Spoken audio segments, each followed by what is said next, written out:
Hello, everybody. Hope you're all doing fantastically well on this fine Thursday morning as Leeds United have got another win under their belts. It's undefeated. It's wins in 2024. Leeds make it 5 out of 5, and we are on the charge. A point off Southampton, 2 points off Ipswich, and since the loss to West Bromwich Albion, the 1-0 loss when Leeds found themselves 9 points behind, they have now closed that deficit to just 2 points with 17 games remaining. Are Leeds United smelling blood? Is there blood in the water? Are Leeds sniffing that blood? We're about to bite down on the proverbial Southampton and Ipswich. Well, we'll have to wait and see. But yeah, really sort of enthused by the result last night. I still think it was a really, really good result for Leeds United. Look, the opposition, I think, will be in the playoffs by the end of the season, especially with what I saw last night, the calibre of the opposition as well in terms of personnel. I'm actually quite surprised they've kept hold of Gabi Sarr in this window, with Norwich being a notorious selling club. Ashley Barnes, Adam Eder coming off the bench. Make no bones about it, everybody. Last night was a very, very good win. It should have been more for me. It should have been 3-4. Referee was nothing short of appalling, which sort of went against Leeds United when it looked like we're racing through for a goal at the end there. Some bizarre refereeing decisions. But once again, the EFL are the EFL when it comes to refereeing, and the English standard is just below par as it is. So, yeah. You've got to take the rough with the smooth, really, there. But Leeds have got the win. We're going to an FA Cup game at the weekend where Leeds will want to carry on the momentum when it comes to Plymouth Argyle, when it comes to keeping up that home form. But I think the key thing here is to get the players back, bring some bodies in, and, you know, essentially, as really basic as it sounds, just carry on that form. You carry on that form, it's going to be mentally exhausting for any opposition coming to Leeds United, because it doesn't matter. We can be losing 1-0, as we saw against Preston. You know, we can grind out those narrow results as well as the big results as well. And I think last night was really key, because they're the ones that the defenders love. You know, they're the ones that they properly enjoy, those grind out wins where your backs are against the wall for points. Bamford said after the game, for 25 minutes, we're in a bit of bother for that first up to the 65th minute, really, in that second half. And the reason behind that is because when you've got the ball, you can't dictate anything. Leeds are used to having the ball, and for 25 minutes, we didn't have the ball. So standing firm, standing strong, concentration, focus, being at the peak level is tough for any individual. When you're at work, when you're a footballer, when just a general athlete, the concentration is one of the hardest things. So, yeah, they did very, very well. Let's get into a few of your comments. Make sure you're liking the video as well, everybody. Jay, hi Jay. Results like last night and Sundays against P&E are what will get us promoted. Not a classic performance, but grinded out the result. Morning Connor keeping the pressure on. Yes, Gav. Morning Connor says Ronnie Kippering. 2 points off now. Could be second come Friday. Obviously, Friday being the Bristol City game. If it doesn't scream for reinforcements, I'm not sure what does. Morning Connor, what a performance last night. Scrappy but needed. Andy says, definitely need some defensive covering now, Connor. 49ers have got to act now. Nige D says, morning Connor, good to see Leeds win ugly. Going to be more of those types of games during the run in. Morning Connor, hi Tenacious D. Yes, and I think you're all right. I think you're all bang on there when it comes to the reinforcements. We mentioned it last night on the video. If you haven't checked that out, everybody make sure you do so. But yeah, it's of course something that Leeds need to dip into, and I think it looks like this Ben Godfrey is something that Leeds are really pressing on the net with. But you know what we learnt last night once again, and what I'd like to touch on is Joe Rodon and just the assurance I find with him being at the back. It's clearing up left-back problems, clearing up right-back problems when both of them are venturing very high up the pitch. That covering body is a lot of the time Joe Rodon, even if it's on that left-hand side, when Ethan's maybe been a little bit more proactive with the ball at the back. Rodon's display from set pieces is nothing short of staggering, defending set pieces. What I'd like to see him notch on his belt is a few more goals from our set pieces. We've got to a point now with Leeds where corners are just pretty much pointless. You might as well just give them to the opposition, and we nearly did last night, and they nearly scored. Thanks to Archie Gray, they didn't.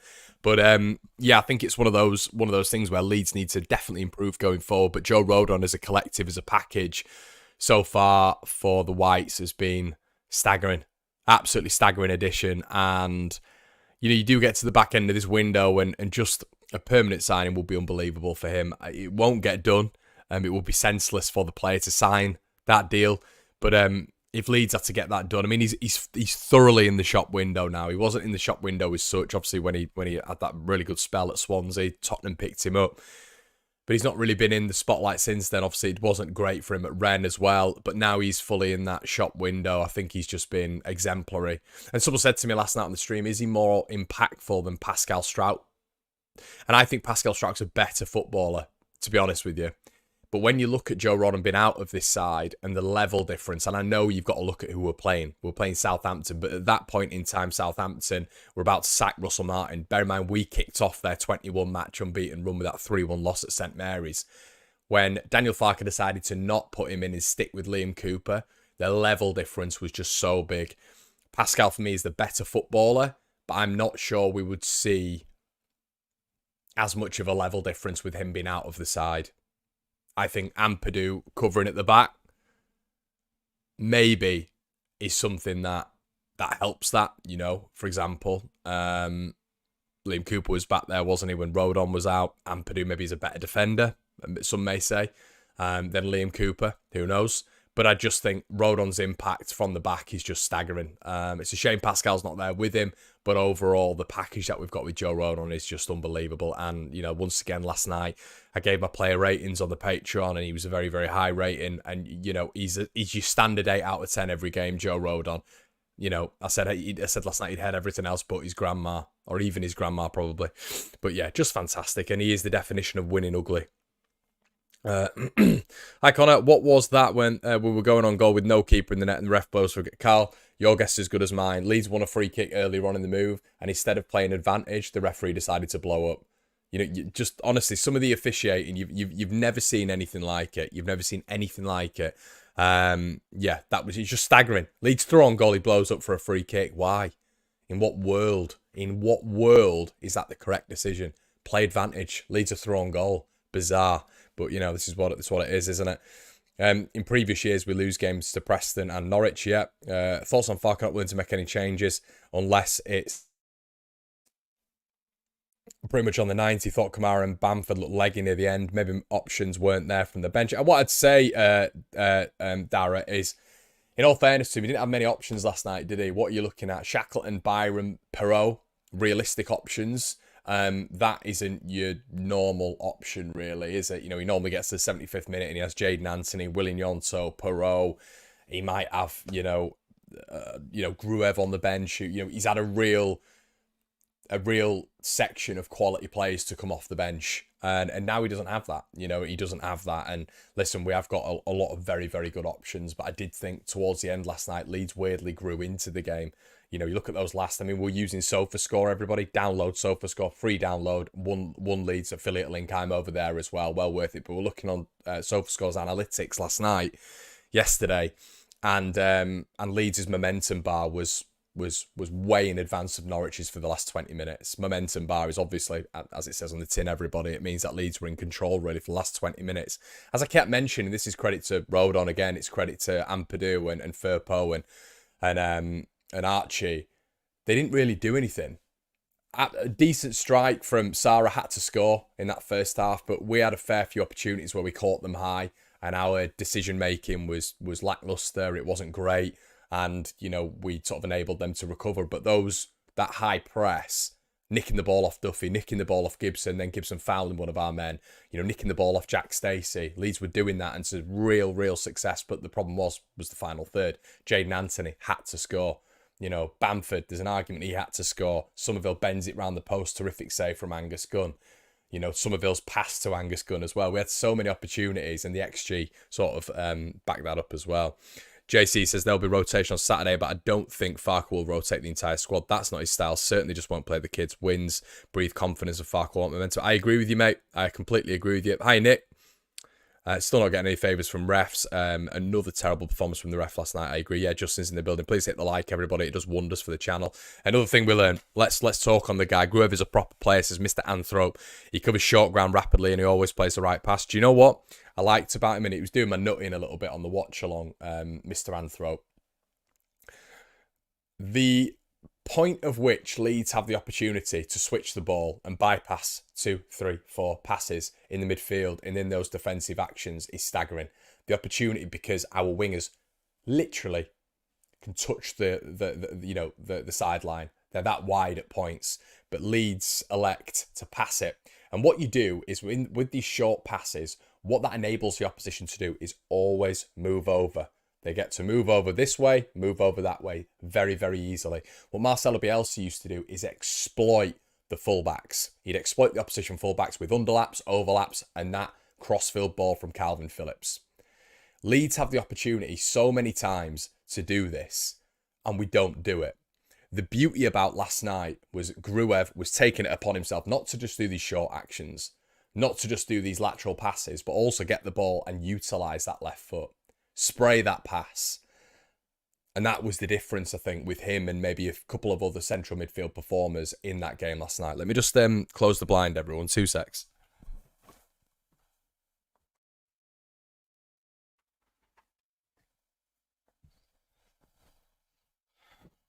Oh, much better, much better. Yeah, so that's the difference between him, really, in my opinion. He was getting the ball and he was distributing it to the right-sided players, distributing it to the left-sided players, utilising a long pass. I always mention clipping the ball over the press, gets Patrick Bamford in the game, gets Leeds higher up the pitch, but also enables people like Somerville James to win those second balls. I thought the second ball winning last night was fantastic, especially with what led to the goal. But Gruev was what I really like about him, not just his distribution and his selection of distribution, when to do it at the right time. He's got a football brain, which I've mentioned before is a massive part of a football side. Not just having to play with quality, but player who knows the game, who understands ball, as the kids put it. But he does. He's extremely athletic. And someone said to me on the stream last night, Connor, who'd you choose, Gruev or Mark Rocker? Not really similar players apart from a left foot and apart from the fact that they play in central midfield. I think the difference maybe is it's a little bit more of a slender physique when it comes to Gruev. And when I say a slender physique, it looks like, when you look at his heat map, when you looked at Mark Rocker's heat map, it's sort of veered on that left-hand side. He was arguably in a defensive mould. He didn't always bomb on forward and he'd be very selective with his runs. Gruev seems extremely fit and very, very physical as well, and athletic. I'm not saying Rocker wasn't that, but I liked Rocker's technique. I thought Rocker had a football brain. The problem is, to a lot of people, he missed out on that athleticism, that physicality, which I think was a little bit far-fetched at points from fans. I think they were digging a little bit just to get at Rocker because they didn't rate him and like him, and he was part of that absolute shambolic setup we had in the past year. However, the difference with Gruev and Mark Rocker is, I think, physically, I think Gruev's better than him in that capacity. But as a football player, obviously not sure yet. We'll have to see Gruev in the Premier League if we were to get there. But it's an interesting comparison between them both. But Gruev just brings that next level of fitness to the team, in my opinion. Pascal does not come back in. He has to bide his time and earn it back, as he can't drop the centre-back and can't drop Gruev. Matters, another thing we learned as well, and this is what this show's all about. Get your thoughts in the comment section below. Another thing I learned with what I was watching last night, again, is Ethan Ampadu's left foot. He's right-footed, isn't he? He's right-footed. Those long balls with his left foot, those clearances with his left foot are staggering. Unless I'm just missing out, the guy technically is so much better than I thought. So basically, what happens is if Ethan Ampadu's under pressure on his left foot, it doesn't matter. That's why you always need a balance between your centre-backs, a right footer and a left footer. Because if a team decides to press, they're going to press on you and you're going to have to open your body out. You don't want a narrow play because then the press becomes easier. You open your body out. If they're pressing on your stronger foot, it's a lot easier for the defender. If they're pressing on your weaker foot consistently and you're on your awkward side when it comes to that centre-back pairing, that's a problem. But Ethan Ampadu can use both feet. You see him distribute more with his left foot, 30, 35 yards. I didn't know he had that in his locker. That wasn't shown in central midfield, but being a central midfielder, or when I was a central midfielder myself, that's why I really hone in on them, because, it's my favourite position. It was always my position growing up. And it's the most difficult position on the pitch. You're the engine room. You're the brain. you're everything when it comes to that side. And it's the toughest position to play. In my opinion, the best footballers in any side are always the central midfielders. So Gruev is showing right now that he's capable, not only with the press, but distribution as well, and the fitness side of things. But Ampadu, impressively, is showing another side to his game as well when it comes to reading the game from a defensive position. Yes, in midfield, he was always able to, dictate in a certain sort of way, but the pressure on you in midfield is completely different to what it is at the back. The back, you've got way more time. Midfield, you've got a split second, really. 1, 2, 3, or a split second to make a decision. So you've not really been able to see his distribution, in my opinion. Let's have a look at a couple more.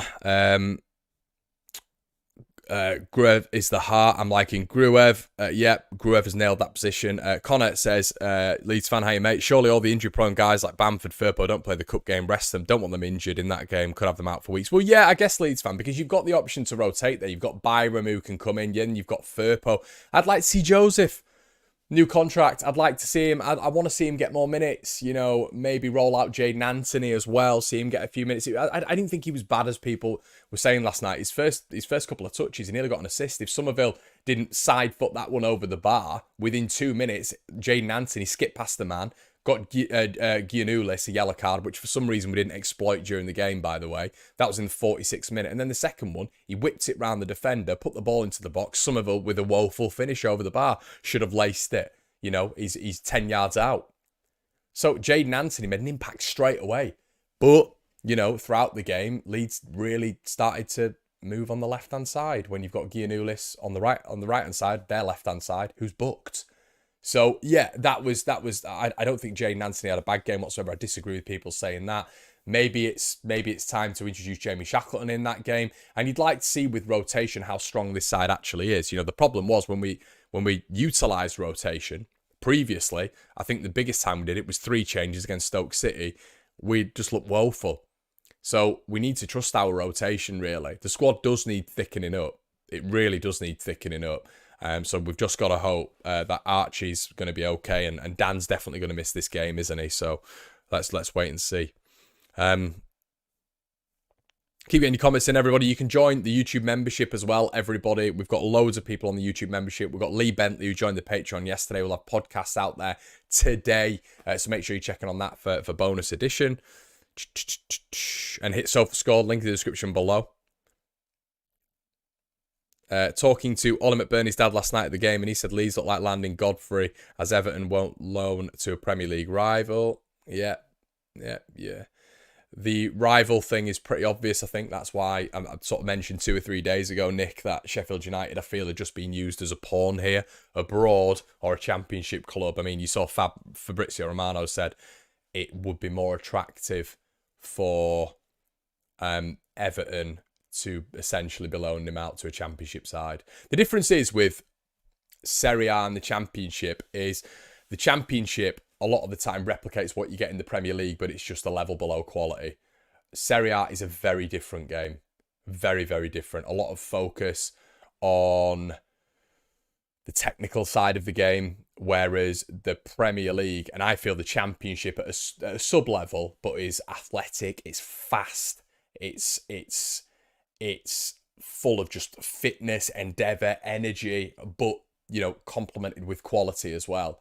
The Championship is obviously a level behind, but it mirrors a lot of what the Premier League are. If they want Godfrey to develop, or if they just want to sell him on, but if they want him to develop, then you're going to send him to a top Championship club. Going to be playing in a good environment, a good club, similar club to Everton in terms of stature. It would make sense for me. Morning, Conalad. Any debrief this week? The debrief is out tonight, my mate. Yeah, we are out tonight from around about 7 p.m. The debrief is back. Boy in the bandana. Gruev can't play with Ampadu. The balance would be too different. I agree with you, mate. Yeah, you bang on. There's no way they can play together. They played together before and it just didn't work. Plymouth play Byram, Shackleton, Cooper, Perot, Poveda, Anthony Joseph, Joffrey. Yeah, I mean, I'm going to the game at the weekend. I wouldn't mind that. I really wouldn't mind that. I'd like to see Poveda. And you presume Plymouth are going to make changes as well. Obviously, they're, you know, hoping this season that they don't go down. So every single game's important for Plymouth. They've obviously lost the Zaz, haven't they? They've lost the manager this season, so it's been a little bit of a turbulent one for Plymouth. So their objective still will be to stay in the Championship. So as we've got ambitions of getting to the Premier League, they've got ambitions of staying in the Championship. So you know they're gonna have to keep a lot of their players, you know, ready for this one. And maybe not bring some of the big guns on. It'd be interesting to see what they do with Morgan Whittaker. Are they going to be playing him? Obviously, he's their sort of star boy. Ryan Hardy, is he going to be playing for this in this one? It all depends. Do Plymouth want a cup run? And they might see this as a really good opportunity to do so. Hakon says, great name, Hakon Eriksson. I presume you're Swedish, Danish or something, my friend. Left back, right back, and a striker would be ideal, but I'm afraid we'll only go for a right back at most. Shame considering we had 2 exits this window, essentially. Yeah, I agree with you, mate. I mean, I'm still looking at it and thinking they need 2. At the start of the window, I said 3, but I still think they need 2. You know, people keep talking about FFP. You don't have to disrupt FFP. You really don't. And for me, it's more of an excuse that for the club. Oh, FFP can't be breached. Well, don't do that then. Go for a loan. Go for a loan. There are plenty of players. I've made so many lists previously on this channel of players that we can target who are available on loan. Yes, there'll be loan fees, of course, but that's not going to breach FFP, especially if it's spread out, you know?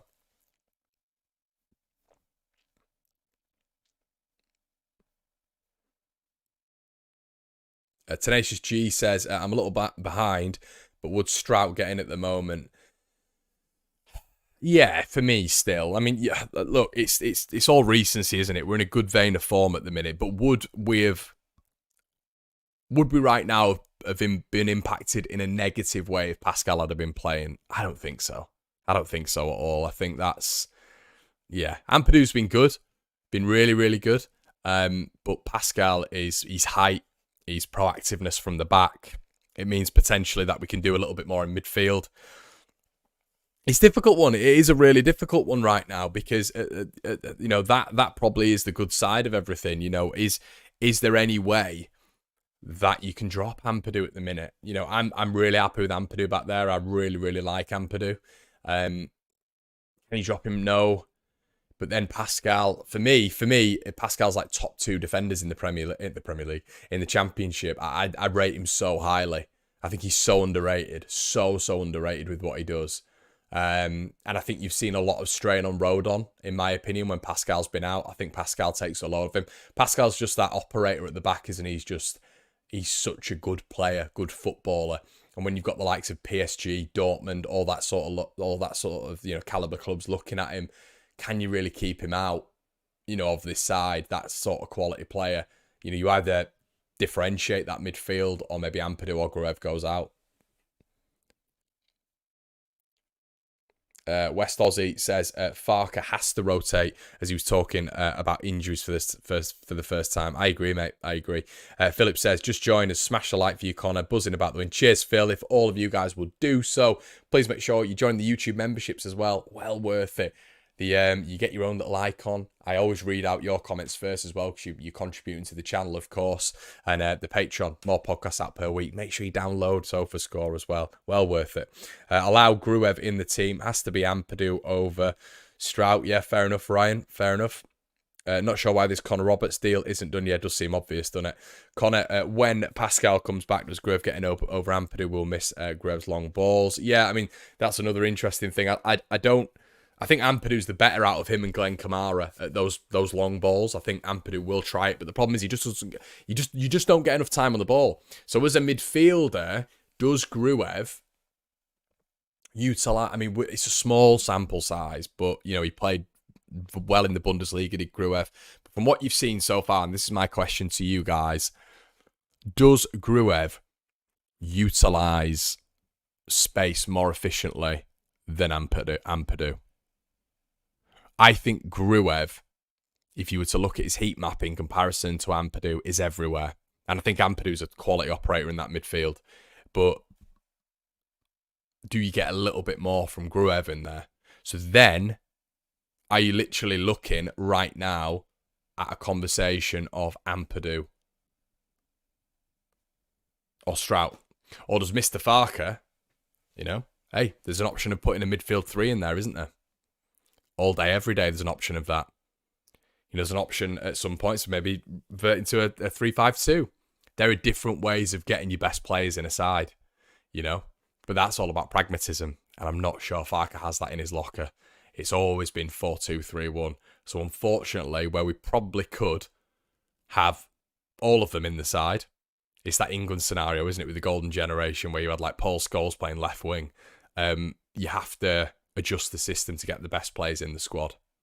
And I don't think Farke will do that. So you're either going to get Gruev, Ampadu or Strout missing out. And I get fans sort of like rhetoric when it comes to Strout. Because Strout's last game may have been a loss. It may have been a loss. But guys, come on. Football doesn't work that way, does it? There was a lot of reasons why that was the case. What I do like is Rodon and Ampadu as a partnership. It's a Welsh connection. They're clearly really good friends, and maybe that means something. Maybe they read each other's game a little bit better in certain instances. Who knows? Thank you so much, Daniel. Hi, Connor. Nonto starts at 10.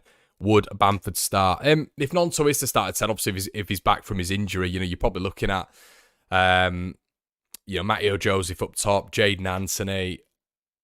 Who do you put on that other side then? I guess maybe you would put Nonto on the wing, and then you put maybe Poveda in there, and then you could put Matteo Joseph up front. That's probably what I'd be tempted at doing. But then you've got to give Perot a full 90 as well, because obviously he's not been getting that. But you just don't want Perot to get injured, because then we're getting a lot of the front line out.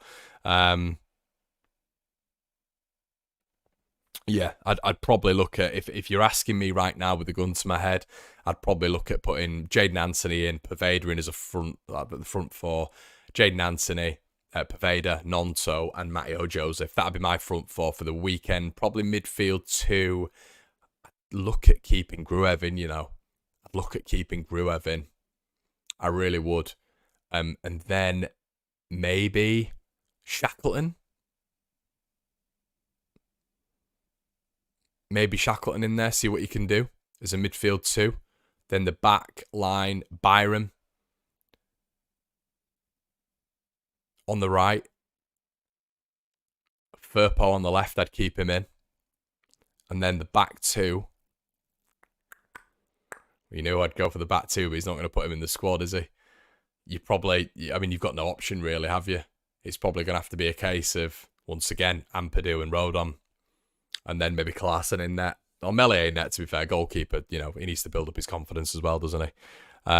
But I guess it's that central midfield, isn't it? You want to rotate that, really. And you've got to think about our injuries as well. Steve A says, Gruev also drops into a back 3 during the game, so it enables the fullbacks going forward. Steve, what I will say is Ampadu did do that. Ampadu did drop into that sweeper role, but I just think sometimes Ampadu had that handbrake on when it came to the long balls. He'd do it more than Kamara, but I think Gruev is constantly opening his body and looking. I think Ampadu is always... I think Ampadu's a more lateral player in midfield. And when I say lateral, I think he's much more willing to get the ball and just move it left 5 yards, move it right 5 yards. I think Gruev is constantly looking at zipping that ball in forward, and I think it helps Leeds a lot. Cooper will start this. There we go, Cooper. Completely forgot about Cooper. Yeah, Cooper will go back in there, won't he? Central midfield will be an interesting one, though. Be an interesting one. But guys, we're going to leave it there. Listen, as I said, make sure you join the YouTube membership if you want some additional content today. Head on over to the Patreon. The debrief will be back tonight at 7 o'clock, so make sure you tune in for that one. Make sure you like the video before you go off, and let's hope we hear a little bit more on Ben Godfrey. Make sure, if there's anything else you learned from last night, everybody, hit it in the comment section below. I'll be in there responding. It's been an absolute pleasure as always. Have a good evening or rest of your day. I'll see you in a bit. Cheers.